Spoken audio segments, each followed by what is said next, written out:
Card வைத்திருக்கும் ஒவ்வொரு இந்திய குடிமகனும் கவனிக்க வேண்டிய மிக முக்கியமான செய்தி இது. உங்களுடைய பான் கார்டு விதிகளை மத்திய அரசு அதிரடியாக மாற்றியுள்ளது.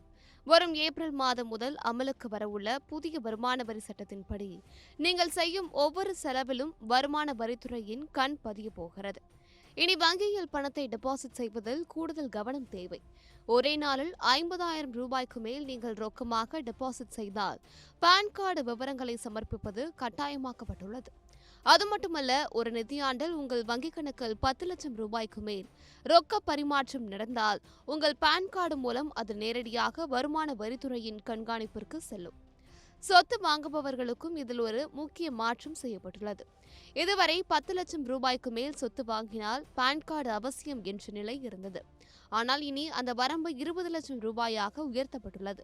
இது ஓரளவு நிம்மதியளித்தாலும் கார் வாங்குபவர்களுக்கு புதிய கட்டுப்பாடு வந்துள்ளது. இதுவரை எந்த விலையில் கார் வாங்கினாலும் பான் கார்டு கேட்கப்பட்டு வந்தது. ஆனால் இனி 5 லட்சம் ரூபாய்க்கு மேல் கார் வாங்கினால் மட்டுமே பான் கார்டு கட்டாயம் என்ற புதிய விதியை அரசு கொண்டு வந்துள்ளது. மிக முக்கியமான ஒரு மாற்றம் என்னவென்றால், இனி நீங்கள் ஒரு ஆடம்பர ஹோட்டலுக்கோ அல்லது பேங்க்வெட் ஹாலுக்கோ சென்று 1 லட்சம் ரூபாய்க்கு மேல் பில் கட்டினால் அங்கே உங்கள் பான் கார்டை கொடுக்க வேண்டியது கட்டாயம். இதன் மூலம் உங்களின் ஆடம்பர செலவுகளையும் வருமான வரித்துறை கண்காணிக்க திட்டமிட்டுள்ளது. உங்களுடைய வங்கிக் கணக்குகள் ஏற்கனவே பான் கார்டுடன் இணைக்கப்பட்டுள்ளதால் நீங்கள் செய்யும் ஒவ்வொரு பரிமாற்றமும் ஆனுவல் இன்ஃபர்மேஷன் ஸ்டேட்மெண்ட் எனப்படும் ஏஐஎஸ் அறிக்கையில் பிரதிபலிக்கும். வருமானத்தை மறைத்து வரி ஏய்ப்பு செய்பவர்களை கண்டறியவே இந்த கடுமையான விதிகள் கொண்டு வரப்படுகின்றன. 2027ஆம் ஆண்டு முதல் வருமான வரி தாக்கல் என்பது ஒரு கிளிக்கில் செய்யும் அளவிற்கு எளிமையாக்கப்படும்.